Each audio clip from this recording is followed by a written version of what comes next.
आदाब सलाम, मैं एजाज़। फ्रीडम एक्सप्रेस का चुनावी यात्रा जारी है। इस वक्त मैं बलरामपुर डिस्ट्रिक्ट में मौजूद हूँ। विधानसभा है गैसड़ी, 292 नंबर है। हमारे साथ बात करने के लिए कुछ लोग मौजूद हैं। हम इनसे ये जानना चाहेंगे कि आखिर गैसड़ी विधानसभा के अंदर माहौल किसका है, लोग वोट करते समय किन मुद्दों को अपने जहन में रखेंगे जब वो पोलिंग बूथ पर वोट करने के लिए जाएंगे।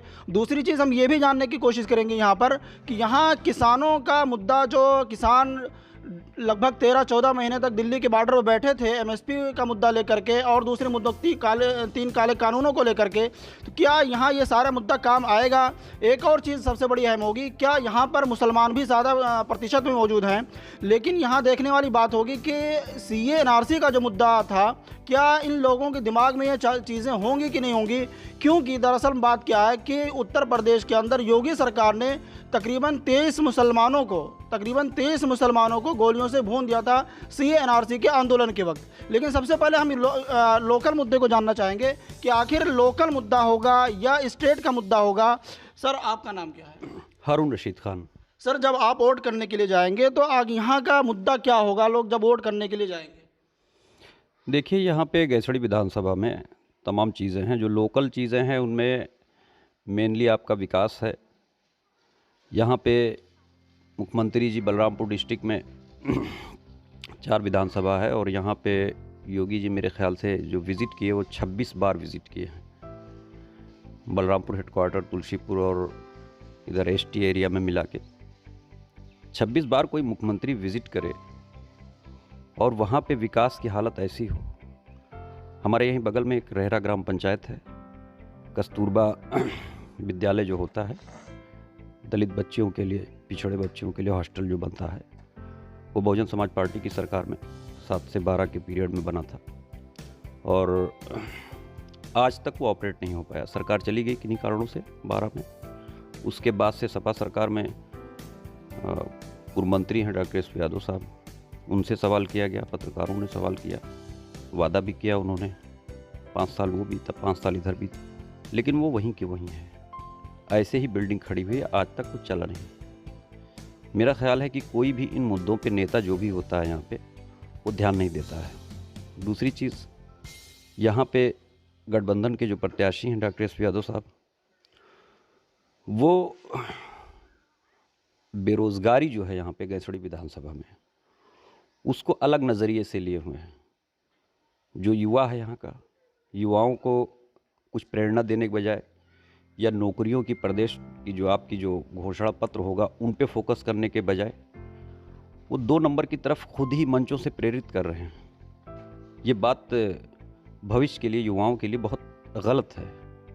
उनकी प्रेरणा होती है कि बालू ढोइए, आप हमारी सरकार आने वाली है, आप लकड़ी काटिए, हमारी सरकार आने वाली है, तैयारी रखिए।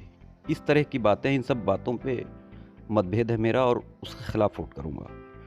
भाजपा सरकार में किसान जो यहाँ का है, जो आपने पहले कहा कि जो किसान आंदोलन हुआ, उसका असर यहाँ पे इसलिए नहीं है क्योंकि यहाँ पे किसान इतना जागरूक नहीं है।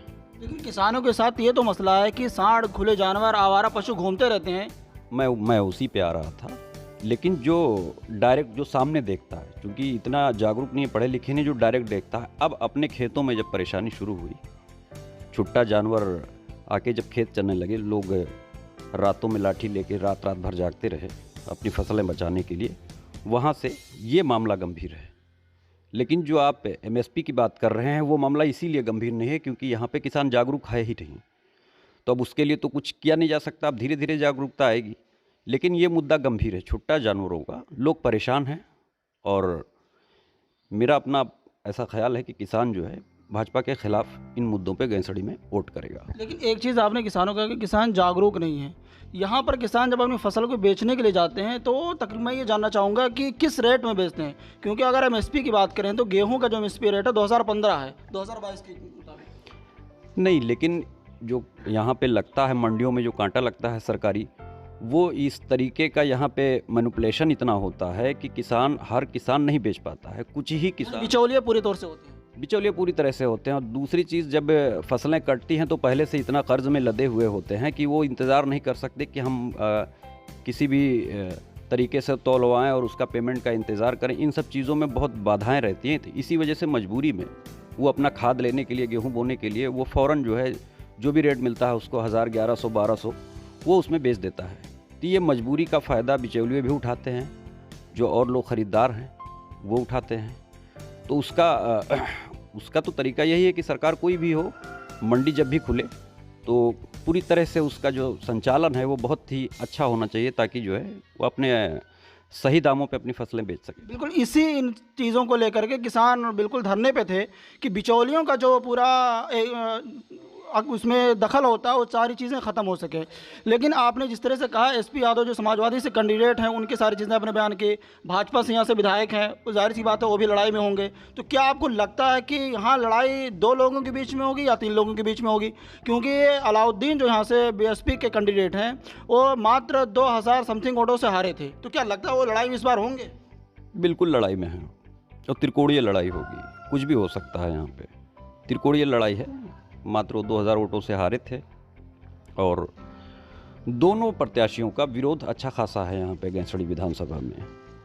तो मुझे लग रहा है कि ऐसा कि विरोध में बढ़िया वोट अलाउद्दीन खां को पड़ेगा। मैं अभी फिर इस पे बात करूंगा क्योंकि दरअसल एमआईएम से जो कैंडिडेट थे इससे पहले उन्होंने 3000 वोट समथिंग पाए थे, 3,300 कुछ वोट करके, और अलाउद्दीन जो कि दूसरे नंबर पे थे और 2000 समथिंग वोट से आ रहे थे। तो ये बड़ा फैक्टर होगा कि एमआईएम फिर इस बार कैंडिडेट यहाँ पर उतार रखी है। तो क्या एमआईएम का यहाँ पर उतरना मुस्लिम वोट तकसीम होगा या नहीं होगा, हम फिर आपसे बात करेंगे। लेकिन हमारे साथ एक नौजवान हम उनसे जानने की कोशिश करेंगे कि एजुकेशन का जो मामला है बलरामपुर का वो यहाँ पर किस तरह से है, क्योंकि बलरामपुर अगर देखा जाए तो पूरे उत्तर प्रदेश में शिक्षा के मामले में बिल्कुल निचले स्तर पे है।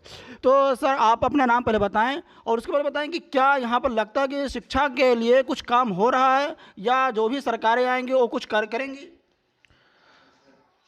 मेरा नाम यासिर फ़ाहद है। इस वक्त सही मायने में अगर देखा जाए तो बलरामपुर की स्थिति शिक्षा के मामले में बहुत ख़राब है और ऐसे हालत में अगर चुनावी मुद्दा हम अपने एजुकेशन को बनाएं तो और अगर इसी मुद्दे को बनाकर हम वोट करें तो ये हमारे लिए ज़्यादा बेहतर होगा, हमारे युवाओं के लिए अच्छा होगा। और पूरे उत्तर प्रदेश के अंदर देखा जाए तो बलरामपुर शिक्षा के मामले में बहुत पिछड़ा इलाका, ये हमारा पूरा डिस्ट्रिक्ट बहुत ही पिछड़ा इलाका है और इस इलाके में एजुकेशन का जहाँ तक मामला है, अगर हम एजुकेशन के मामले को आवाज़ उठाते हैं तो हमारी सुनवाई नहीं होती है, क्योंकि यहाँ ऐसे ही लोग मौजूद हैं जो हमारे एमएलए हैं, जो हमारे सांसद हैं। अभी तक के कोई ऐसा आदमी आया ही नहीं है जो हमें इस मामले को लेकर हमारी आवाज़ को वहाँ तक असेंबली या लोकसभा तक पहुँचा सके। और हम इसके लिए आवाज़ उठाते हैं, इसके लिए हमने पूरी कोशिश की है, लेकिन इसके लिए अभी तक की कोई सुनवाई हमारी हुई नहीं। अवध की ऑक्सफोर्ड कही जाने वाली यूनिवर्सिटी यहाँ पर है, MLK, तो इतनी बड़ी यूनिवर्सिटी यहाँ पर है, लेकिन फिर भी बलरामपुर जो है शिक्षा के लिए बिल्कुल पीछे है। नहीं, ऐसी बात नहीं है। असल में जितनी ज़रूरत है उतनी है नहीं। जैसे एक ही पीजी कॉलेज है पूरे डिस्ट्रिक्ट में ढंग का, MLK पीजी कॉलेज। बाकी कुछ प्राइवेट कॉलेजेस हैं लेकिन उनकी अपनी ना कोई बहुत अच्छा रिस्पांसिबिलिटी है ना बहुत ज़्यादा वो है। और MLK पीजी कॉलेज के भी काफ़ी कोर्सेज़ बंद कर दिए गए हैं। किसी ज़माने में MLK से लॉ भी होता था, वो आज बंद कर दिया गया है। बहुत कुछ है, तो इसलिए बहरहाल इतनी बड़ी डिस्ट्रिक्ट है, इतनी आबादी, उस हिसाब से एक ही कॉलेज वो सफिशिएंट नहीं है और कॉलेजों की ज़रूरत है, जिस पे आज तक काम नहीं किया गया, किया जाना चाहिए था।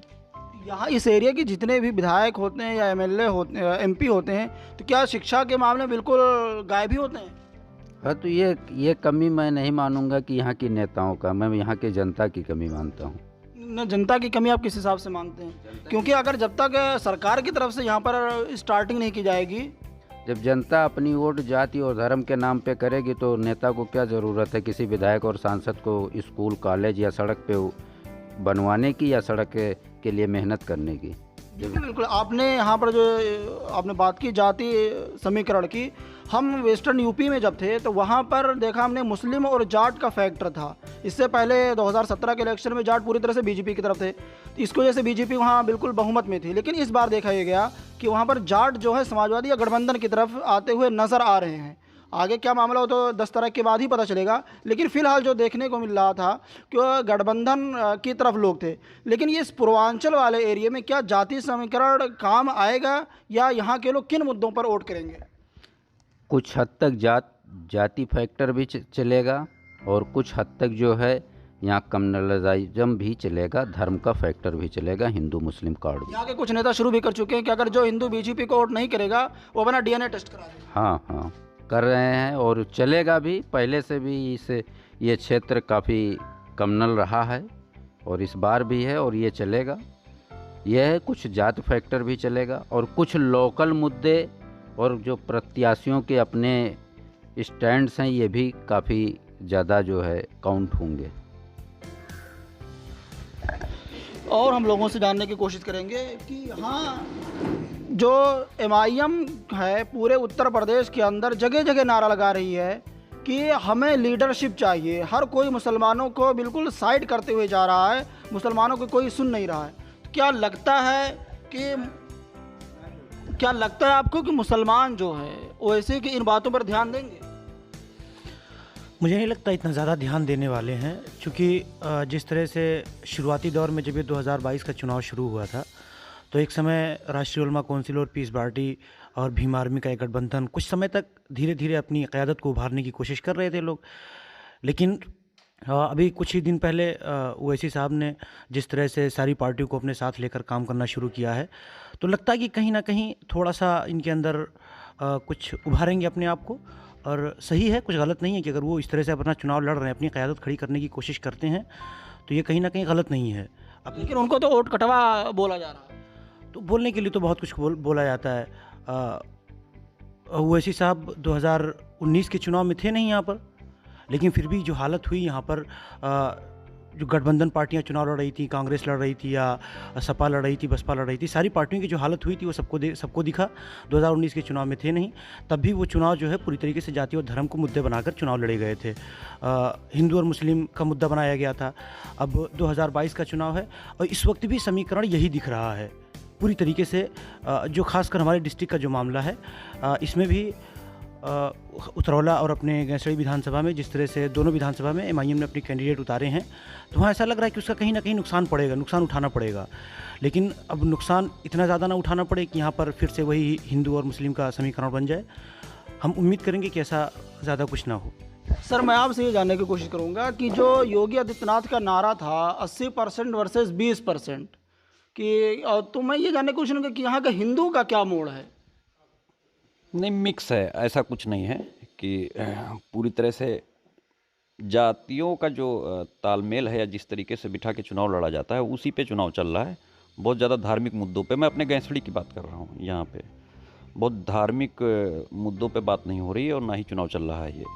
यहाँ पे ये चीज़ें नहीं चलेंगी, जातीय समीकरण ही चल रहा है। और बीजेपी का जो कोर वोट है वो तो हमेशा वो अपने जो एजेंडा है उसी के हिसाब से वोट करता है।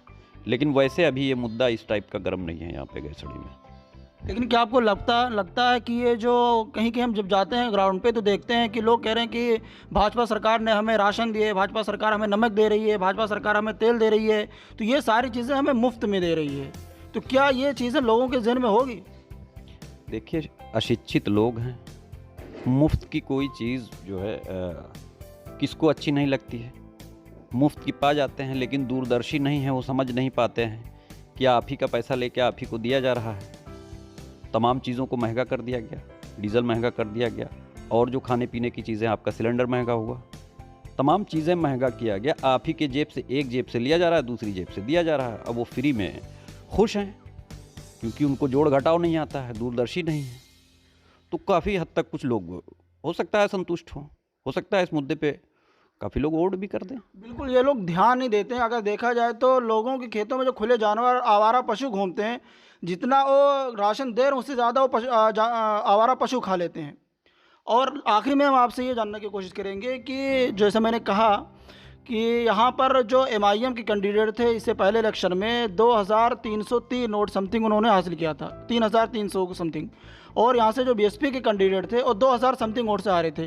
तो क्या लगता है कि MIM फिर ये मामला बिगाड़ेगी कुछ? नहीं, मुझे नहीं लग रहा है MIM कोई फैक्टर है। पिछली बार भी नहीं था। 3000 वोटों पे आप मत जाइए। 3000 वोट अगर आता तो ऐसा नहीं है कि अलाउद्दीन खां को ही आता, डिवाइड भी होता वो, ऐसा नहीं है। और इस बार भी ऐसे ही है, कोई फैक्टर नहीं है MIM का यहाँ पे। कुछ है ओवैसी साहब के फ़ैन फॉलोइंग है तो वो थोड़ा बहुत वोट पा जाएंगे, उससे ज़्यादा कुछ फैक्टर नहीं है यहाँ पे MIM का। आपको क्या लगता है कि मजबूत कैंडिडेट कौन होगा, मैं अगर सीधे तौर से पूछूं तो? मजबूत आज के टाइम में तीनों लोग हैं। जब समीकरण के हिसाब से आप देखेंगे, जातिगत समीकरण जो चलता है उसके हिसाब से सबसे ज़्यादा मजबूत तो अलाउद्दीन खां है, जो एक प्रदेश में एक जो बना हुआ है कि सपा और भाजपा ही लड़ रही है, उस हिसाब से वो दोनों कैंडिडेट मजबूत हैं। लेकिन जातिगत समीकरण अगर आप देखेंगे तो सबसे ज़्यादा मजबूत कैंडिडेट आज के जो परसेंटेज यहाँ पे वोटिंग जो परसेंटेज है उस हिसाब से सबसे मजबूत तो अलाउद्दीन खां ही है। तो इस वक्त हम मौजूद थे बलरामपुर डिस्ट्रिक्ट के गैसड़ी विधानसभा में, जहां पर हम सीधे तौर से देख सकते हैं कि ये यहाँ पर जो वोट होगा, कुछ जो पढ़े लिखे लोग होंगे और डेवलपमेंट के नाम पर वोट करेंगे, लेकिन जो आम जनता है उन लोगों को फ्री की चीज़ें दिख रही हैं और उन्हें ये समझ में बात नहीं आ रही कि ये फ्री की चीज़ें जो दी जा रही हैं वो हमसे ही पैसा ऐड करके हम ही को दिया जा रहा है, और ये चीज़ समझने की ज़रूरत है। दूसरी चीज़ जो है, यहाँ पर जो वोट होगा कहीं ना कहीं जाति समीकरण बिल्कुल जाति फैक्टर काम आएगा और लोग उन्हीं सारे मुद्दों पर वोट करेंगे। इसीलिए देखा जा रहा है कि समाजवादी हो या दूसरी चीज़ें हों, पार्टियाँ हों, और जाति जो छोटी छोटी पार्टियाँ हैं उन लोगों को एकजुट करके यहाँ पर काम करने की कोशिश कर रही हैं। तो आज की इस खास मुलाकात में इतना ही। आगे के लिए देखते रहिए फ्रीडम एक्सप्रेस।